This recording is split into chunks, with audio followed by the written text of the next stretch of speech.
Contextos. La voz de los protagonistas.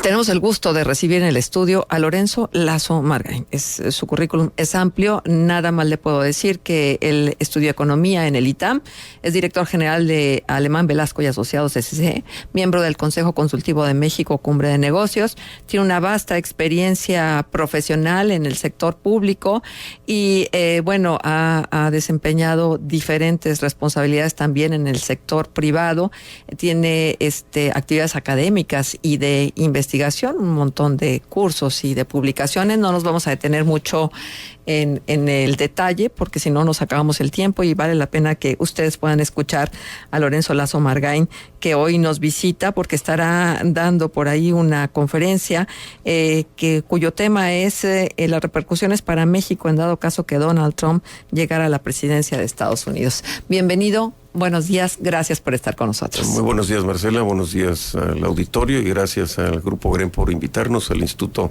Metropolitano de Planeación, que es el culpable que yo ande por aquí el día de hoy. Así es. Que me da mucho gusto estar con ustedes. Sí, y de paso agradecer a Eduardo Holguín esta posibilidad de conversar con usted. Bueno, empezamos. De Donald Trump se han dicho un montón de cosas, se han escrito también, se han hecho memes, se ha analizado cada una de sus palabras. Y ciertamente que desde el punto de vista económico hay una inquietud y creo que esa inquietud responde a causas y análisis muy atinados de qué pudiera pasarle a México si Donald Trump llegara a la presidencia de Estados Unidos. ¿Dónde debemos poner la atención?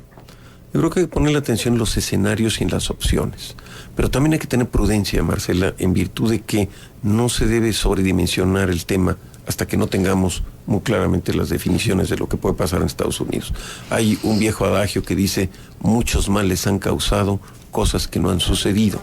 Uh-huh. Y en ese sentido tenemos que tener mucho cuidado en definir cuáles son los escenarios que está viviendo Estados Unidos. Los escenarios que está viviendo Estados Unidos en este momento es un escenario de alta competitividad electoral. ¿Por qué? Porque desde el periodo del presidente Clinton, que fueron 8 años de gobierno demócrata, vinieron 4 años de gobierno republicano, y después con el presidente Obama son otros 8 años de presidencia demócrata. Y en el caso de que pudiera ganar la señora Hillary Rodham Clinton, tendríamos 4 y quizá otros 8 años más de demócratas. Esto quiere decir que por primera vez en la historia de los Estados Unidos están en la posibilidad de que la presencia de gobernantes demócratas tenga una continuidad, por decirlo así, de 16 años seguidos posibles de gobernantes del Partido Demócrata. Esa es la gran crisis del Partido Republicano. Es la gran preocupación que tiene el Partido Republicano de pensar que va a estar fuera del poder 16 años en el caso de que entre la señora Clinton y que pueda reelegirse. Y por eso vemos un candidato beligerante, un candidato tremendista en términos taurinos, un candidato con una agenda profundamente radical, que está hablándole a una de las auditorios quizá menos reconocidos que sobreviven y que están latentes en los Estados Unidos, que es el auditorio de la comunidad altamente religiosa de raza blanca, clase media, dependiente en mucho de las actividades gubernamentales como proveedores de gobierno o en muchos casos también como militantes y en servicio activo de las Fuerzas Armadas o de las Fuerzas de Seguridad Pública. Vamos a llamarle este núcleo, este conjunto de la población de Estados Unidos, es una población a la cual le han sacado los temas que venían latentes y que desde el periodo de los derechos civiles de Martin Luther King se habían tratado de tener inhibidos, limitados, y para muchos pensaban que con la presidencia de Barack Obama como ciudadano, ellos le llaman afroamericanos, o que lo que nosotros los mexicanos definimos como negros, como descripción y no como ofensa. En nuestro argot claro. No es un tema de falta de respeto. Entonces vemos que está sacando desde esa parte interior los elementos latentes, incómodos, de una sociedad que por primera vez vemos una generación en Estados Unidos que no está llegando a tener el nivel de vida de sus padres.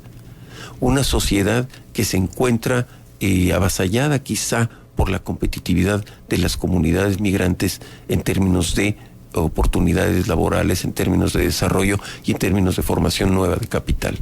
Esto quiere decir que hay una gran cantidad de comunidad blanca, vamos a llamarle así, que tiene resentimiento social en su propio país.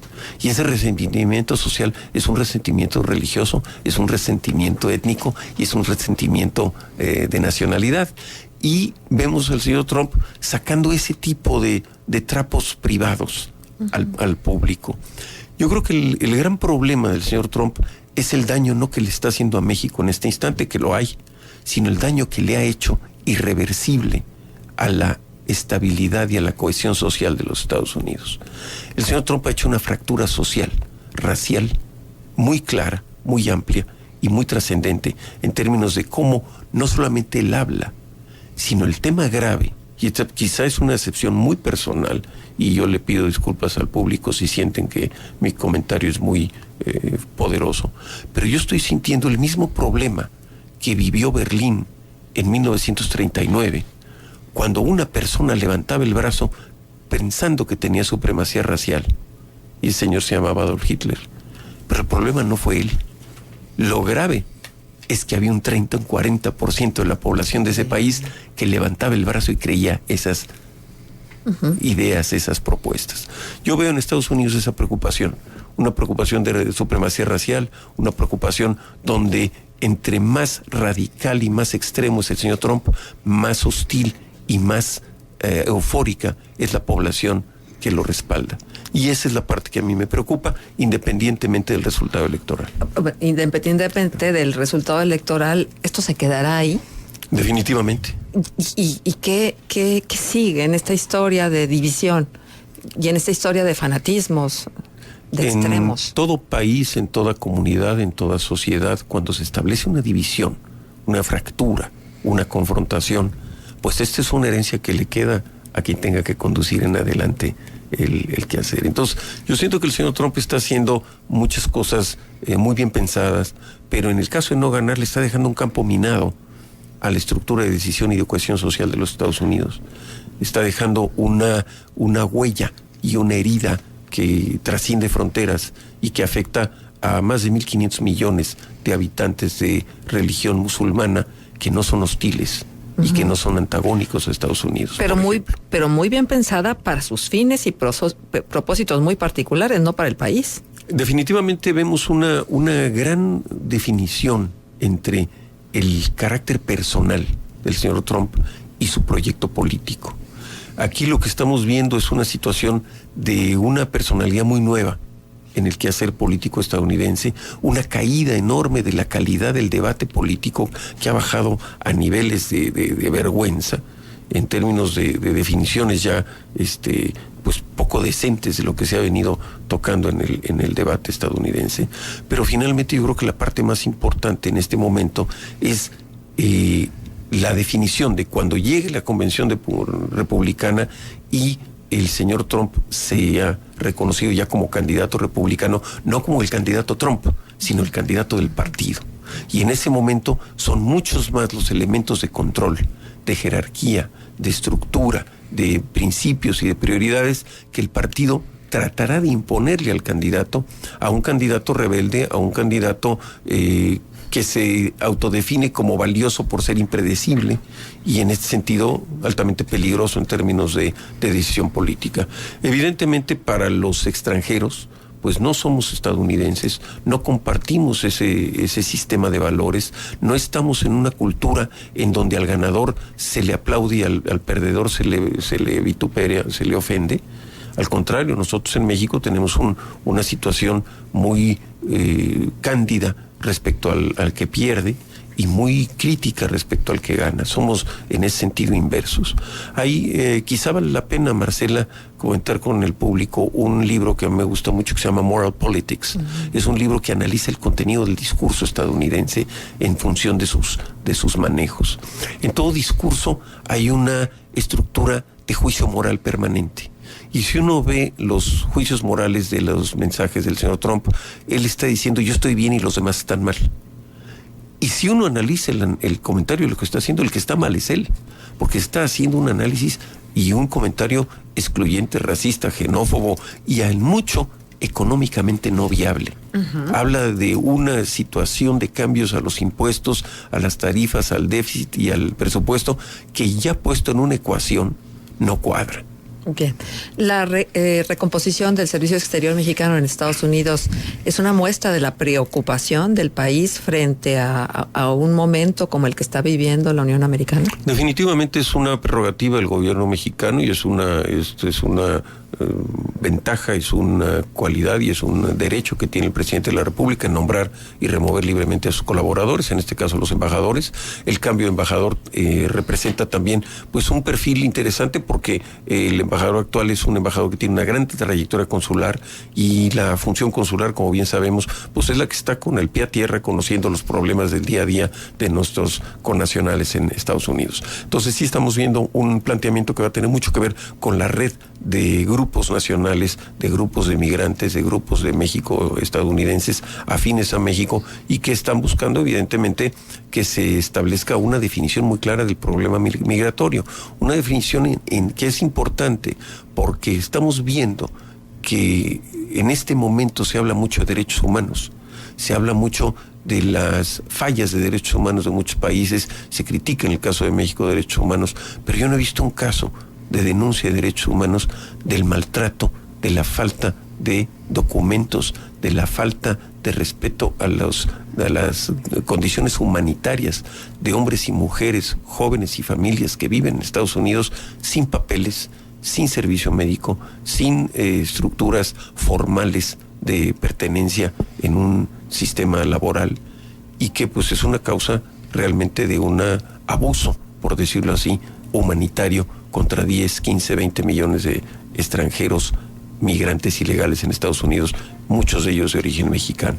Aquí el tema que dice el señor Trump, de dos tipos: poner una barda y deportar a 11 millones de mexicanos. Primero, son dos cosas tremendamente costosas, son dos proyectos muy ruidosos y muy claros para que la gente entienda de un posible enemigo fantástico, y no hay líder en el mundo que sea un líder débil que no invente una amenaza o un enemigo extranjero de gran tamaño. Inventan sus tigres de papel. Y vemos que en un momento dado Cuba ha vivido pensando en una posible invasión estadounidense. Y en ese proceso muchas de las prioridades sociales se quedan en segundo lugar en función de esta prioridad política de amenaza.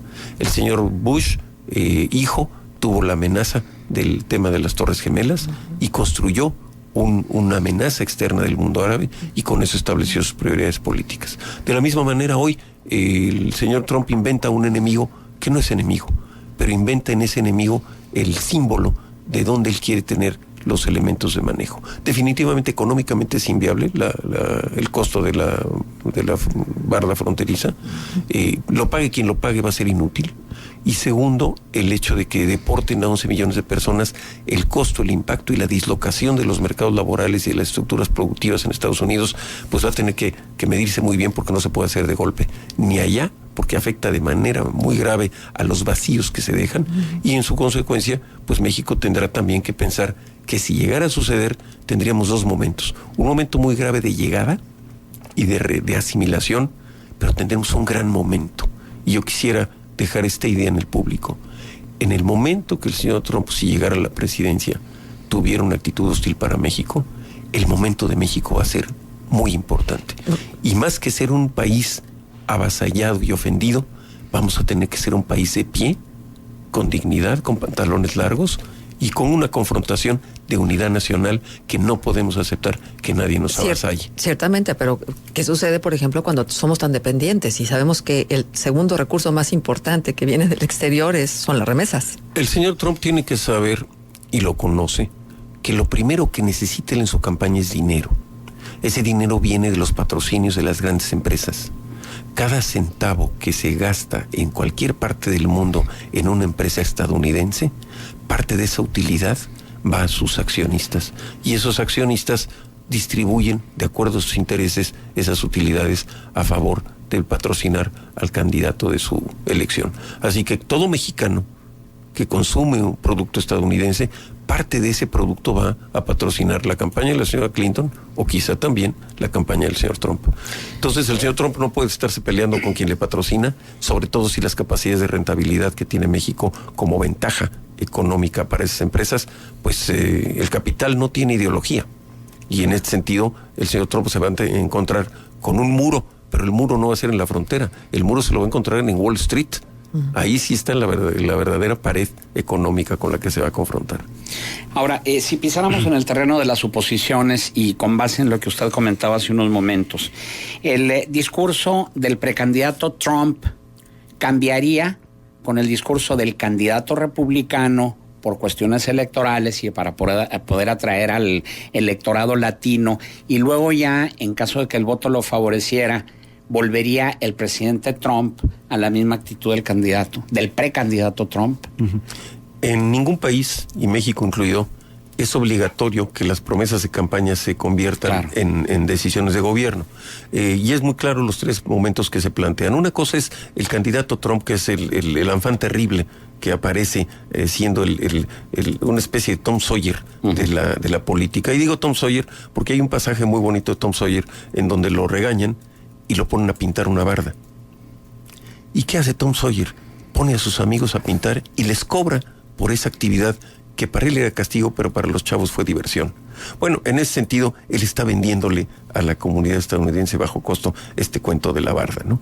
En segundo lugar, el hecho de que sea candidato necesariamente tiene que entrar al redil de las prioridades del Partido Republicano.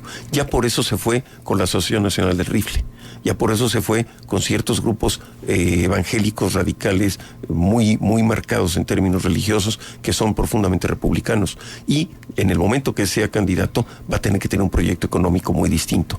Vemos en muchos años que las prioridades de los demócratas se han ido al sector financiero, y por eso el señor Obama recupera y patrocina el equivalente de un Fobaproa estadounidense a la banca. Claro. Y vemos cómo los republicanos siempre han estado muy cerca de la producción de productos más que del sistema financiero. El gran dilema es que hoy México tiene una reforma energética en periodos de gobierno demócrata en Estados Unidos. Y los republicanos siempre han estado muy marcados con Texas en términos de la ecuación energética petrolera como centro de la estrategia republicana a nivel global. Bien, pues le agradecemos mucho su presencia al licenciado a don Lorenzo Lazo Margain, director de Miguel Alemán Velasco SC, y a Eduardo Holguín, que haya facilitado esta conversación. Muchísimas gracias, pues bienvenido a La Laguna. Estamos interesados en La Laguna y sabemos que hay un proyecto de planeación urbana y metropolitana importante, que eso le va a dar gran competitividad a la región. Que así sea.